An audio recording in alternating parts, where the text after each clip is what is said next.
The definition of this team has stayed the same for many years, but with Barry Trotz on the way out and the Predators borderlining a playoff spot, what is that exactly is the definition of this squad?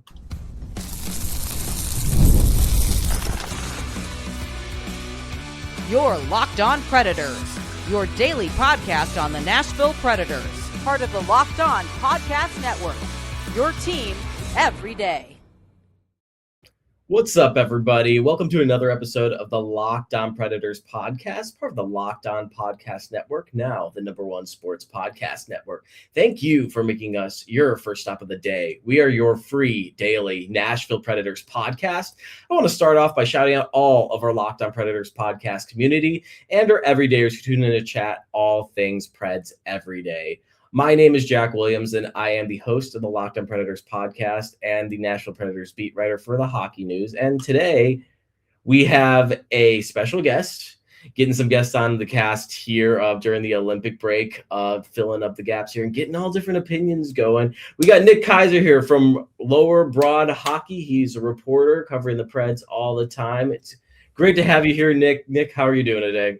Hey, I'm doing good. Yeah, I mean, the Olympic break could not have been here any sooner. There's been a lot of hockey jammed into several weeks and months, but hey, man, we made it, and now it's time to relax a little bit, but I'm doing good. Absolutely. The downtime, especially in a season like this, is so critical. 82 games, man. It's a beast, to say the least, but we'll get into it right here.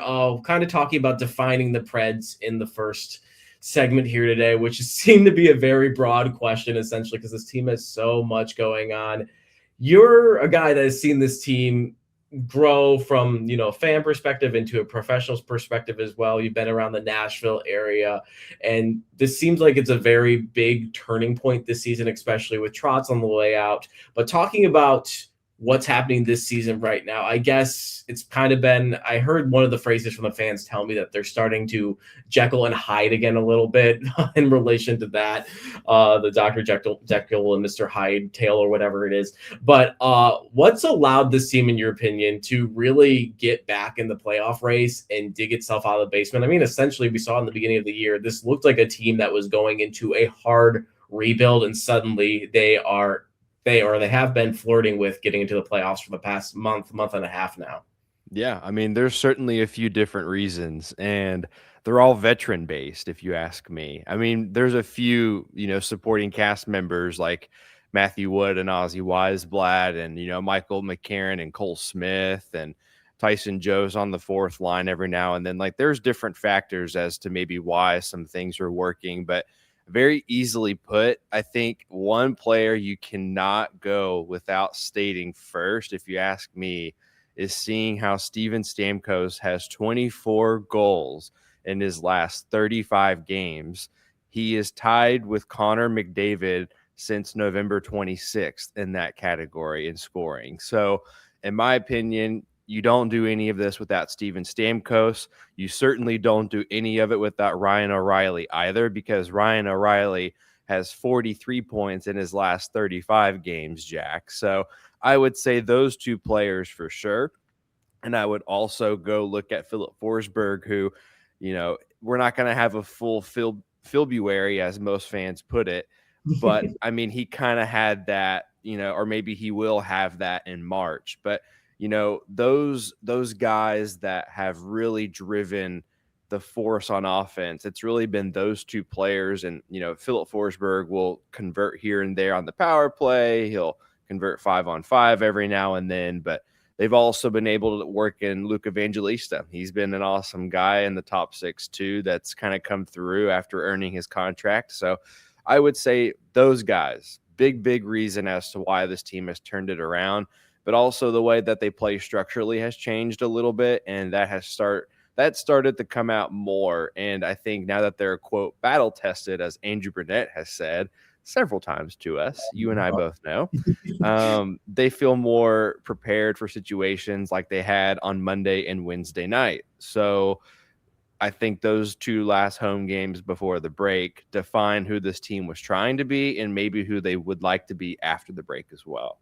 Yeah, it's Andrew Burnett, as you mentioned. It's the two B's. It's battle tested and belief that we hear of constantly with him. But no, I agree with you completely, especially with Steven Stamkos really stepping up here throughout the season. I mean, towards the beginning of the year, it looked like he had a foot in the retirement home essentially, and then all of a sudden, we've seen him really just amp up, and he looks like the guy that we've seen in Tampa for so long, especially for me and you, the guy that we've seen growing up in Tampa and who became the Stammer Hammer eventually. But I think one of the big things, and you mentioned too, them aiming for the team that they want to be and trying to be, and some of that kind of not fitting the place at times, especially in these last few games where you see a team that goes down very early, has been making a miraculous comeback, and seems like they're playing a very uneven game right now. But finding ways, I guess, to get points and win in some of these occasions. But I mean, looking back to the earlier part of the year, do you see any lingering issues with the squad that are still abundant here? Essentially, I mean, they've been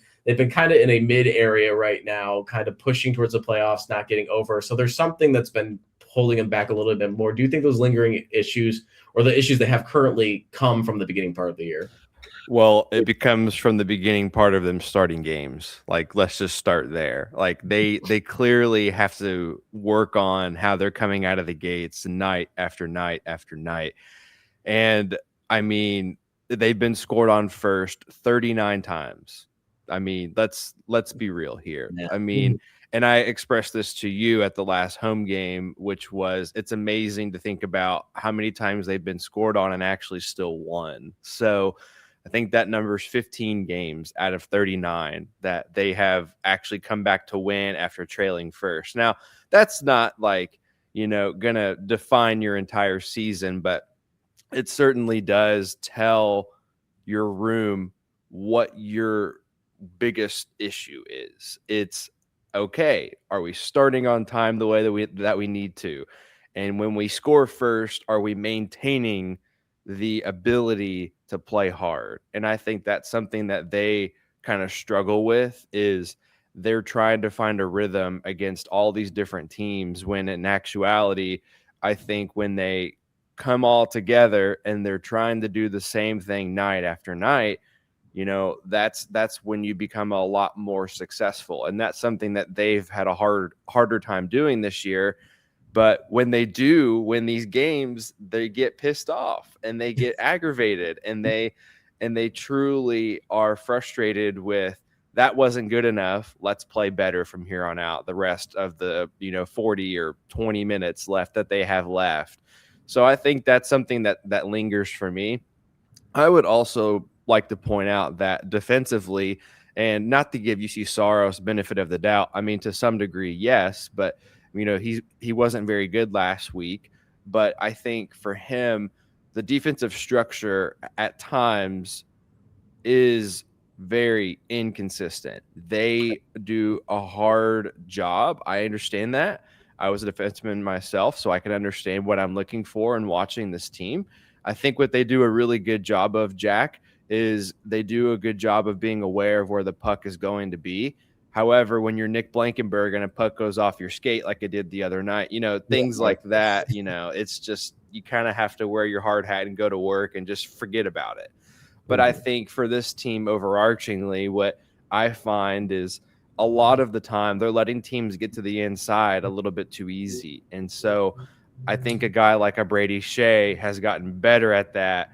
But when he's not on his game, you let someone get to the inside a little bit more frequently, and they score a lot more goals. And even Roman Josi had an odd moment the other night against Yakov Trenin, former Pred, who, swooped in and saw the loose puck because Roman didn't pick it up in front of the net. And so it's a matter of cleaning up your own house. And I think if they can do that, if they can be a little bit more aware and kind of kill those habits, they should be a lot better off. But I think overarchingly, those are the two biggest glaring things for me as they get back from the break and maybe feel recharged as well. So I don't know if those things are what stand out to you, but I'm curious of what you think too.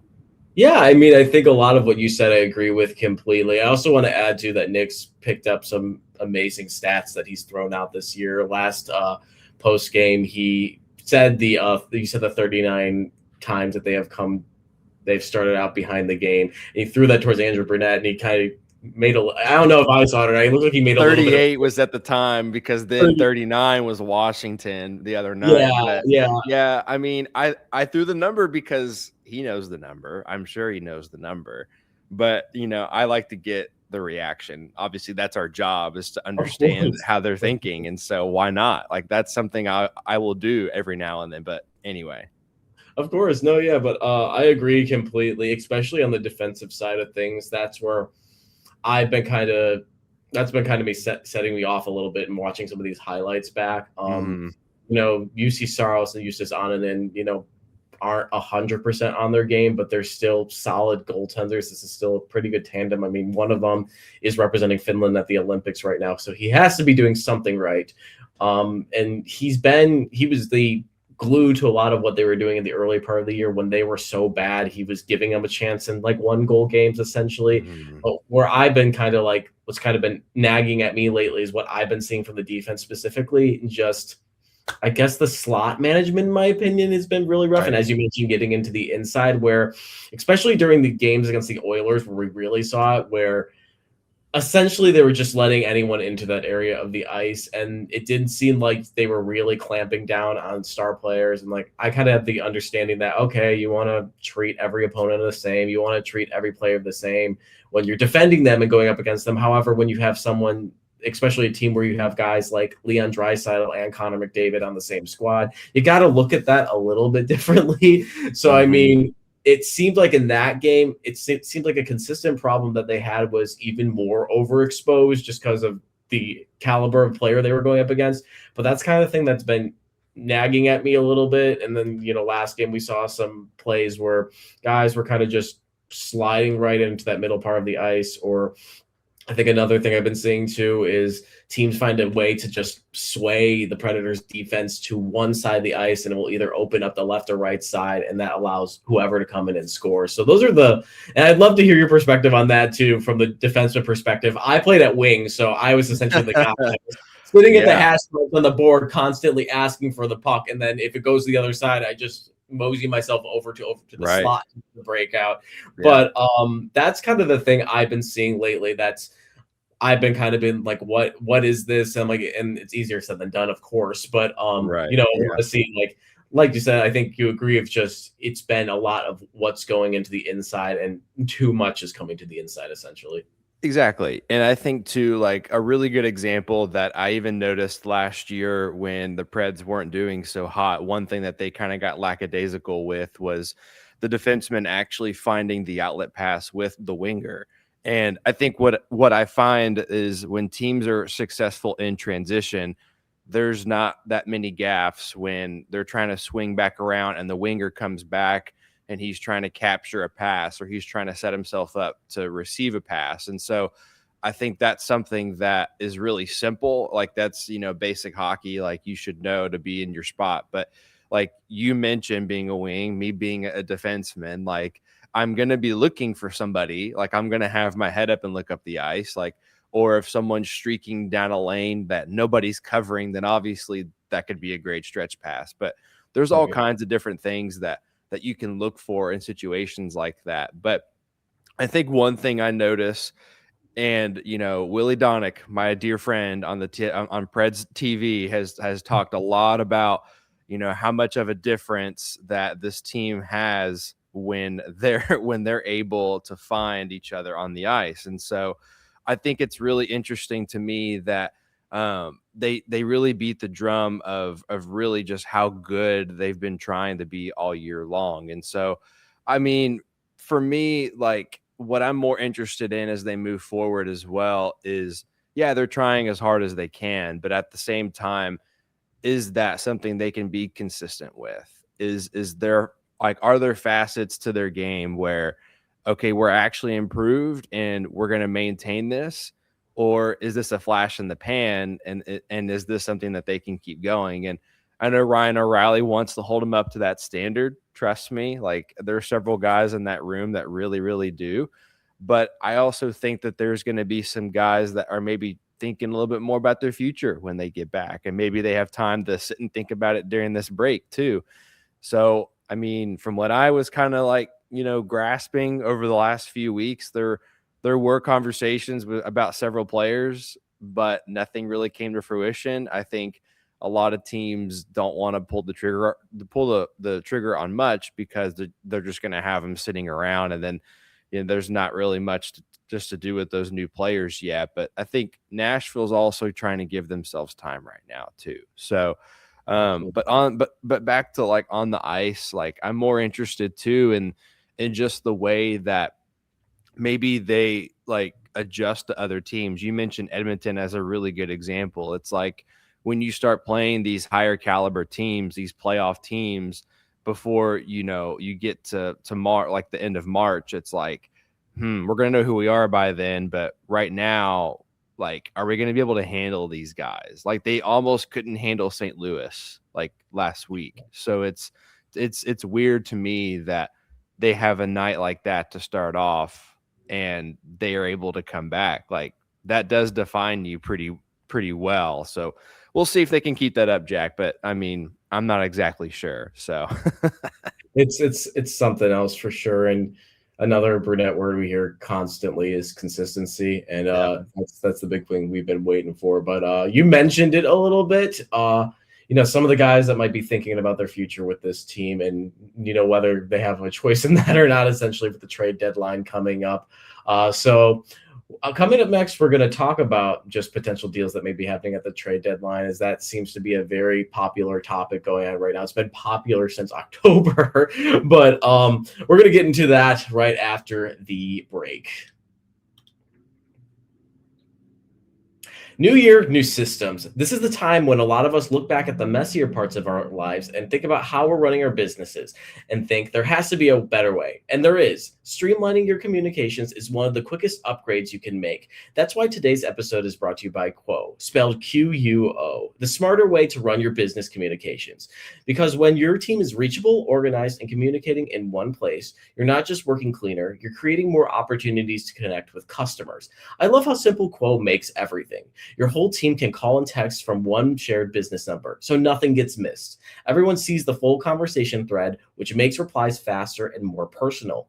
It works right from your phone or computer, and you can even keep your existing number. And Quo's smart AI tools automatically log calls, summarize conversations, and highlight next steps, so details never slip through the cracks. It's no surprise Quo is the #1 rated business phone system on G2, trusted by more than 90,000 businesses, from solo operators to growing teams.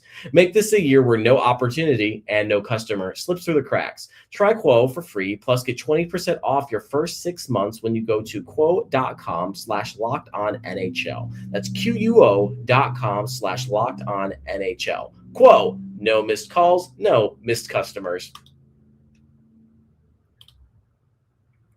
All right, so what has been kind of the hot button topic as of late, that is the trade deadline, which is still, we are now, I think, under a month from February 7th from when we're recording this.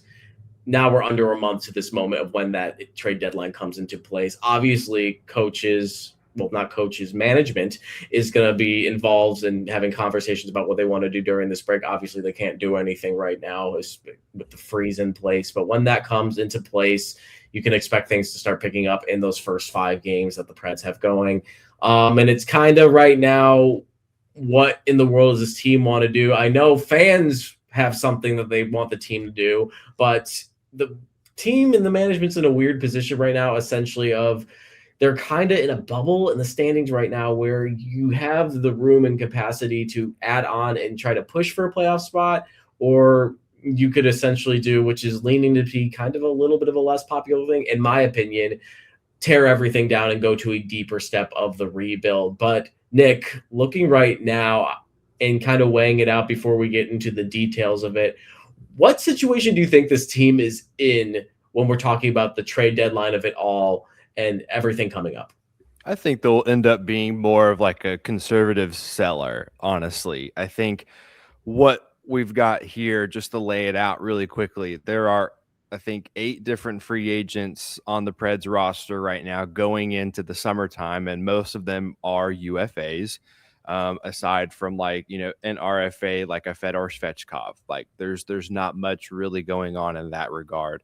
Most of the most interesting pieces for the Predators, Jack, they are those UFAs like a Michael Bunting and Eric Holla, Cole Smith, McCarron. I mean, throw Tyson Jost in there if you end up wanting to trade him and have his spot so someone can get called up. And then I think Nick Blankenberg is a free agent as well. So, I mean, and Justin Barron, I think RFA from what I remember. So he's got one more year left on his deal. But look, I think this team is set up to really become whatever they need it to be. And whether that's, taking some swings in the summertime to maybe making some trades now. Obviously they feel good about their goaltender.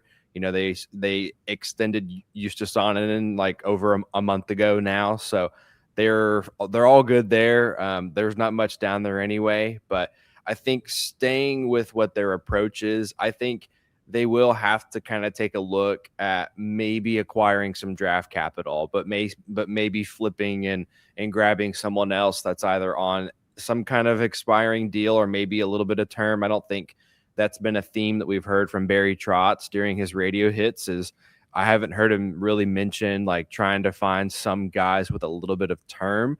But I guess we'll have to wait and see. But also, I really wonder if they will absorb any other bad contracts. Like if they, make any trades with like a McCarron or a Bunting, are they going to be taking back someone that's a little older that is, making some more money? But I'm not sure yet. I think that just might be what they're open to. They're open to a lot because Trotz has clearly been saying he's open to really anything, teams are calling him about. But right now in 2026, they have 2 second-round picks. They have 2 fourth-round picks and 3 fifth-round picks. And, they're good everywhere else. But I think it's going to be intriguing to see like what else they can acquire to maybe draft, and maybe like, move some pieces to go further up selection wise. That's something I'm a little bit more keen on as we get closer to the draft is, are they going to start doing more of this work before the deadline? So, a team like Chicago, who they play when they come back, they've done very good at those at grabbing picks. So we'll have to see if the Preds are able to kind of accept who they are, or maybe they want to give themselves, I don't know, maybe they'll give themselves about 2 or 3 weeks. I don't know. That's just a rough guess for what I think might happen. But what do you think?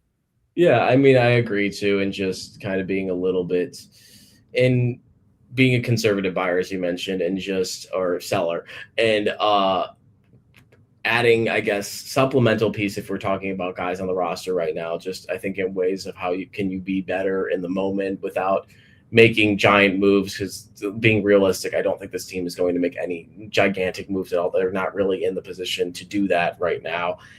Between that and then, like you said, building up your draft capital as well, it seems like Barry Trotz has slowly gotten comfortable with that idea a little bit more and is seemingly accepted that he wants to build a large talent pool. However, he is on the way out. So, I mean, I guess it's just going to be him coming to solace with it and then getting ready to move on. But yeah, I agree. I don't really think they're going to do anything too massive. I think it's just going to be kind of the game of adding pieces here and there. In my opinion, adding pieces that you're missing right now are players that are kind of not holding up their end, and moving those out and adding pieces to a team that can get you over the hump and into kind of a wild card spot. Because I do think that's something they want to aim for right now. Specifically, the team wants to be there. Barry Trotz has made the comment a few times on 102.5 saying that, well, everything's on the table and we're listening to all offers essentially. And I think some of that is to settle some of the fans down a little bit more, but at the same time, I think it's more going to be a little bit more reserved, like you said. One of the things I'm interested about, and I think it needs to just be asked to put it all to bay. I mean, as I just mentioned too, and I think you hinted on it as well, just no big moves. And from what we've seen from, I don't know if you follow NHL Rumor Report on Twitter, and essentially anytime there's a comment Who doesn't made, see it though? Right. Any sort of comment that's made about anything or anyone is put up there. And there's a lot of, well, I hear this about this person. I hear this about this. Well, and then even it gets down to sometimes they're like, well, what about this player? And then that's the only thing they say. And it's assumed that it's bait. But Ryan O'Reilly is not going anywhere. Jonathan Marchessault really isn't going anywhere. Steven Stamkos isn't really going anywhere. They could happen, but Nick, do you agree that as of right now, the scales are slowly moving towards these guys are going to stay.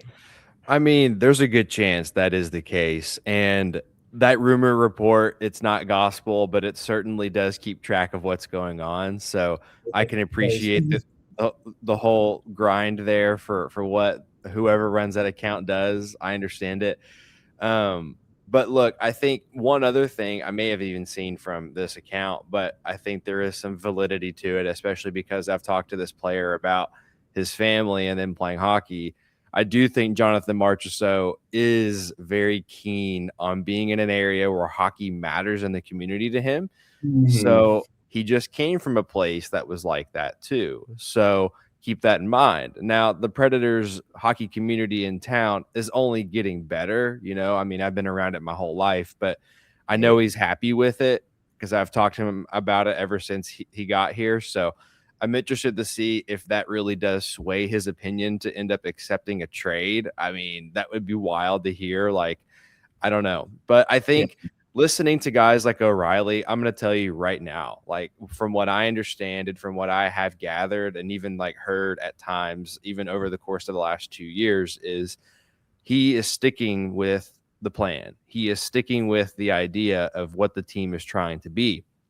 And I think those kinds of players are hard to have nowadays. And that's what Ryan did in St. Louis. He stuck with it. They won the Stanley Cup, and you never know what can happen. So he is a firm believer in that it's possible. If you can build something, it's certainly possible. And that's what I think is going to happen. If this team really falls off a cliff when they get back, that's when I start questioning Ryan O'Reilly staying in town. So, and I mean, Ryan's contract is not bad to move, I would say. I mean, for the cost, that might be what is a deterrent for some teams, but I mean, maybe, but I mean, Ryan O'Reilly's contract's also $4.5 million a year for the next 2 years. So it's like, that's pretty digestible, like compared to some of the other players on the roster that you might want to shoot big for, like Marchessault's 5.5 and Stamkos is $8 million. But if you trade Stamkos, there's a lot of retention that might have to happen there. And Nashville may not really want to have any part in that. And I don't disagree with that. So they have several clauses on the roster, and Poyle used to never have those. But, it is what it is. That's just what I think might happen around the trade deadline. But I think it's more likely than not those bottom six guys like McCarron or Smith, like those two guys, I could definitely see like them being traded. And I even asked Colton Sissons last year. He never was. I don't think he was dealt at the deadline. But saying like, this time of the year, what's it like to go through this experience? And he's just like, honestly, it sucks. And that's the lack of a better term for what he actually said. But I mean, this will be a pretty similar feeling for those guys too. So yeah, no, I mean, yeah, I agree with a lot of that. Like you said too, with way back with Marchessault, it would be interesting too if a player would take off because of the purposes of a youth program. But I mean, that is important to players, absolutely. But yeah, I think they're not really in a position right now, especially with Ryan O'Reilly. Like, completely agree with that. And just and you get it in the sense of being in the locker room and hearing these guys talk, especially him. And he's kind of like, I mean, he wears the A, but it feels like a second guy that could be wearing the C completely next to Roman Josi. Yeah. He's a massive part of the leadership here and everything they do. He hangs out on the ice after and works with a lot of the young guys, or just anyone that wants to come out there and work with him. That's why we're waiting on him so long in the locker room. And then he comes to the locker room and he has a lot of he's really well spoken. And I mean, it's hard to imagine this team without him in the moment. And it doesn't make sense why they'd want to get rid of that. I mean, in my opinion, if he leaves, then I think a lot of guys would follow, essentially. Absolutely. That's how his sense is important in the room. But I mean, you kind of talked about it a little bit too as well. I mean, in your opinion, who's most likely to leave? You mentioned the bottom six here, and I would agree too. It's a lot of what we're seeing in the bottom six. I think a lot of the defensemen deserve to be I shouldn't say deserve to be, but shouldn't be deserved to be traded at all. But I mean, essentially there needs to be moves made in the defense, I think, in a little bit as well. But I want to hear what you think as well of who do you think is going to be most likely the biggest trade bait for them? I'll hit more on the defensive side first because obviously the Predators, they started that with Spencer Stastny, trading him to Edmonton. So that was an interesting move to me. But, I also spoke with someone that I know pretty close, and I was like, yeah, I mean, I understand them having a surplus of D-men, but at the same time, what a comeback story that guy had. And, he's able to move the puck really well. So I guess Nashville felt comfortable enough to go, Spencer, we appreciate your effort, but we have to cash in. Like, that's basically what they did. And so I ultimately think that could be something that they do again. I don't know if it's going to be a guy like Nick Perbix. I don't know if it's going to be Justin Barron. I don't know if it's going to be Nick Blankenberg, but in my opinion, I mean, those would be my top 3 guys on defense for trade, assets go, because Justin Barron has kind of been a failed experiment, maybe for what they wanted to actually see out of him. Now, given he is a 24-year-old defenseman, he's a right-handed shot. So what do other teams think of him? That's what I'd like to know over the next few weeks. Is there any merit? Like, what would you give up to get a guy like that? I mean, not as much as what the Predators did, even though it was 1-for-1 Alex Carrier for Justin Barron. But we'll have to wait and see. And I think teams are going to be interested in a guy like Nick Perbix. He's been rock solid all year for the Predators. He's been one of the best guys for them on the blue line. He's been killing penalties at times too. Like, he looks great. So teams are obviously going to be attracted to a guy like that that's only making 2.75. So why not? But on the offensive side, just to kind of like wrap up my thought here as far as who would get traded, like, I truly think we will see Michael Bunting get traded. I think that will happen. There's a lot of interest there. So we'll have to just kind of wait and see if that picks up steam as we get back from break. I mean, the trade deadline is coming up. So, I mean, for me, like, that's a guy that's going to be out the door probably before March 6th. And then maybe a guy like Michael McCarron. I think there's going to be a lot of teams calling who are playoff teams. Hey, you like, this guy is in there at the end of games. He kills penalties for you. But at the same time, Nashville can use that as, well, we need a guy like that. We need to keep him because for the next few years, we're going to have to demand someone to hold ground back there. So we'll have to see if Barry Trotz keeps him or not. But those 2 guys up front definitely for me have the highest interest. Maybe Eric Holla. I mean, I think he could be someone that a team would pay a very high price for. At one point, Eric Holla had the most power play points on the team. Yeah. So, I mean, right place, right time. He's very good at that. He's going to be at the Olympics. I mean, teams are going to be watching him. So those are guys to keep in mind. Nashville has several, so we could spend another half an hour talking about this. But I truly think that those are some of the bigger pieces on the team that could certainly get traded, and the asking price might be pretty high from Nashville too, honestly. So, yeah, no, I'd agree as well. And just, it's also very refreshing to hear somebody who has like defensive experience to talk about the defenseman, because you probably get it from the forward perspective. If I see some of this stuff, or some of the, especially on the ice, where the forwards be like, well, defensemen are not doing their job and they're supposed to get us the pucks. And I'm kind of watching like, wow, this is supposed to be this way. But it's good to hear, like, it makes sense of it a little bit more, and this is why this is happening. And I agree with some of the defensive choices you've talked about, and just specifically Justin Barron, and going into the market, mainly seeing what he's going to offer a little bit more, and in the player perspective being like, hey, we really need to move on from this. We've tried it out and it really hasn't worked out in the moment, so we need to see where this is going to go a little bit more. And then on the offensive side of things, I'd agree specifically that I think that's been kind of the conversation since November, that Michael Bunting is most likely going to be on the way out, as he's really stepped up his game.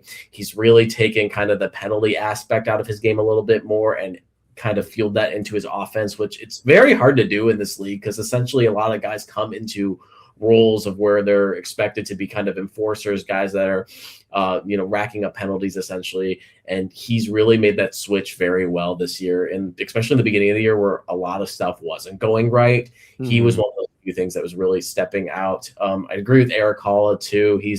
I think on any team, he could be a good like fourth or third line center, especially like a cup contender. He could be a great fourth line center and really give a team a spark that I don't think a lot of people would expect. And then some of these guys, the contracts they're taking on, I mean, they would either be just expiring or I don't think the Predators would take on too much essentially with a lot of them because they'd be unrestricted free agents by the end of the year. And then, Nick Blankenberg too. It's a smaller guy. I've seen some chat going around about him as well. But I mean, this is a guy, in my opinion, he's just the hardest working guy on the ice mainly. And he's outmatched in most situations he goes into the corner along the boards, and the guy's just grinding away. As somebody who's 5'6" themselves, it's great to see a smaller guy on the ice, especially defenseman, really just get in there and work his butt off. So I mean, that's appealing to a lot of teams, and he kind of makes up for that size gap too. And then Michael McCarron on the opposite side of things, bigger guy, like you said, he could be a big piece on any sort of contender, specifically on that fourth line there. In my opinion, between like him and Cole Smith right now, I think I've said this before, that one of the two need to go because the Predators and their perspective need a little bit more support from the bottom line there. And they both offer good things to this roster, but they're just not coming up statistically other than in penalty minutes. They're good penalty killers, but that doesn't pop up on a stat sheet, unfortunately, other than the overall total. But I think one of them would need to be on the way out, and I think McCarron has more of a, value. He has a little bit more they could offer for some squads that could be a little bit more appealing than Cole Smith. Not to take anything away from right, exactly. And all those guys too, like there were no offers made for extensions before the break. Like there's been no chatter about any of these UFAs getting extensions. There's nothing going on. Nor really will there be anything going on unless they decide to end up keeping them and unless they probably start playing better. But I still think even if they play better, Jack, like honestly, even if they make the playoffs, like the conservative seller aspect for me is they're going to probably trade away at least two guys. Like I truly think that will happen. And they may have to flip a player, go grab another one. I mean, we'll have to see, but the market is going to be really interesting when they get back from break. And also keep in mind, like, don't forget, a lot of the young guys went to Milwaukee over the break too. So they're going to keep playing hockey. So we'll have to see how they do and what they offer when they come back as well. So, Well, before we get into the final segment here, which it's going to be pretty quick because we have one big, broad question that we're going to answer here. But before we get into it, I want to talk to y'all about the Everydayer Club. So thank you for making Locked On Predators your first listen of the day. And thank you for making Locked On the #1 sports podcast network. You already live your team every day. Now take it up a level and go ad-free. Join the Everydayer Club today and get Locked On Predators with no interruptions, members-only Discord access, and more, all for just $5 a month or $50 a year. Go to lockedonpredators.supercast.com or check the link in the show notes to learn more. When we come back, we have one big, broad question to wrap up the podcast here. It's been on the minds of a lot of Predator fans, and it's, I think, the thing that we've been hearing about the most. And we will reveal it after the ad break here. The Winter Games are officially here, and if you're anything like us, you're locking in for events you only get to see on the biggest stage every 4 years. And that's why following the Winter Games on FanDuel just makes sense. From medal counts to individual events to finding your angle on the sports you care about most, FanDuel gives you more ways to stay connected to the action. The drama of curling matches that start slow and somehow get intense fast. Speed skating races decided by inches, hockey games that feel different right from the opening faceoff. Even niche events become must-watch when you're fully locked into the competition.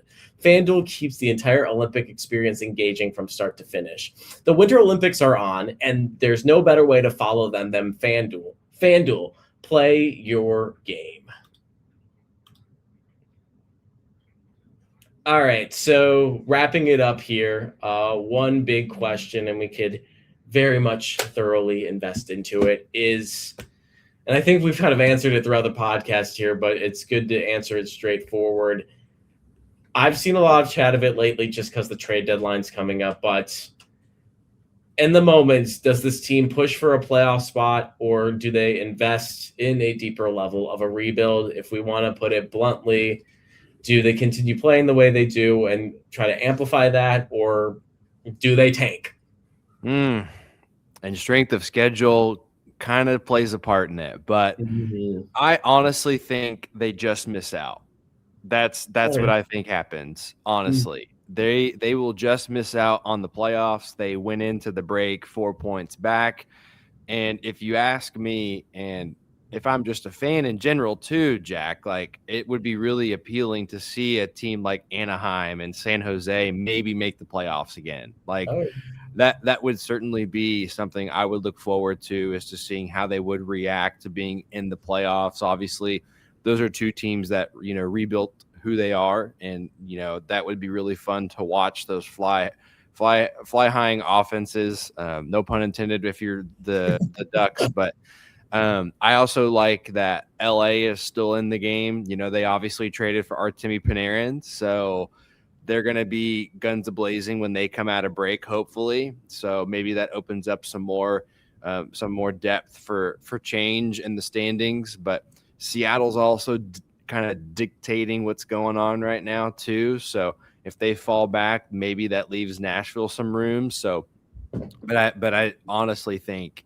they just miss out, Jack. I don't know about you, but yeah, I said something. I do not remember what episode it was, or maybe I wrote it down. It was something involved in some sort of media I put out into the world, but I can't remember what it was. But the whole Twitter sphere, yeah. I said kind of something similar of, I think I might have said it in December, or maybe, I think it was in December. I said the goal for this team is to make a playoff push. I said it on the New Year's resolution episode, essentially. I think this team should make a solid playoff push. And by that, I mean, they don't need to make the playoffs. They can barely make it. But if they end up like 2 spots out or a spot in, I think that's a good place for this team right now. And just, you're in a good place to build, even though if it doesn't seem like it and you're not burning everything to the ground, you're still in a really good place to build, being right outside that door at the end of the season. And that may line you up in a position that like San Jose is in right now, or I think Anaheim just missed the playoffs last year. They might have been a few spots out, but the position that they're in now is that they're fully into that playoff race. They're a little thicker into it. Utah is a team where they just missed out last year, and they look like they're going to, to hang on to wild card one. As of right now, something crazy could happen.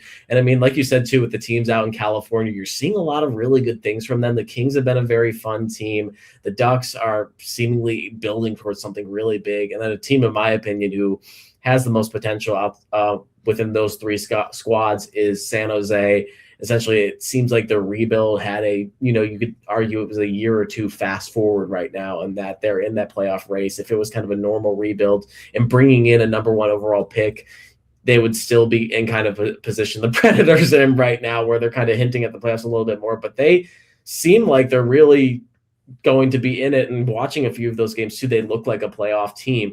But in the perspective of all the Predators stuff right now, I agree with you in saying I think they'll just miss out too. And if they do get in, that's a good thing for them just in general, especially they will be likely matched up against Colorado. As of now, whatever can happen in the next coming months, those have been some of the best games we've seen this year, and it's just been a good matchup.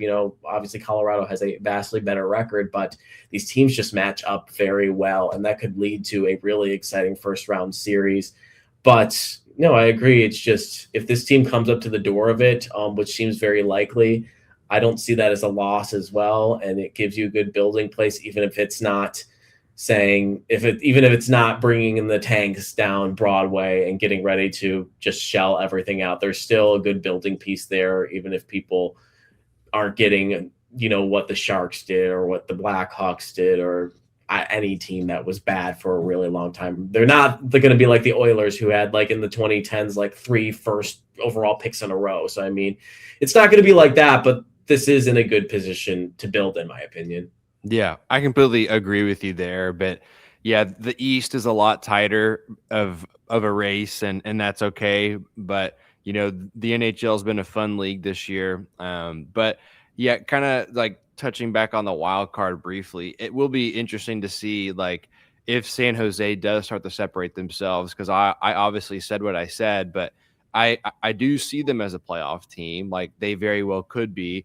I think Anaheim might fall back and just miss out too. But yeah, I mean, LA going in on Breadman, like if you bring in a guy like that, that's your expectation. I mean, you're only 3 points outside right now, and Nashville's chasing you. So, I mean, it's going to be fun. I'm really interested to see how that all shakes out, and then maybe, like I said, maybe Seattle like tapers off a little bit. We'll have to see. You know, for me, I always question their goaltending a little bit, but you know, Joey Decord's been a pretty good goalie for Seattle. So, but really, aside from that, I mean, we'll have to wait and see. It'd be the biggest hysterical joke, if you ask me, if Minnesota somehow got first place and Nashville played them in the playoffs. I mean, John Hines back in the building for games 3 and 4, more than likely.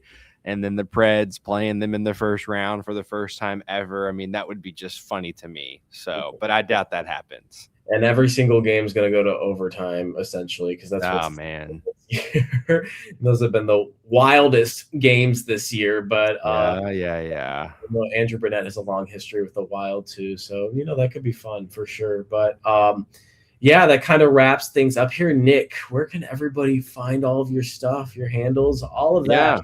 Yeah, absolutely. Yeah. So you can follow me. I like to always throw out Twitter because why not? Like, everybody's over there nowadays. But I'm at Kieser Nick over on Twitter. I am with Lower Broad Hockey with the 440 Sports Network. Go check out our content. It's awesome.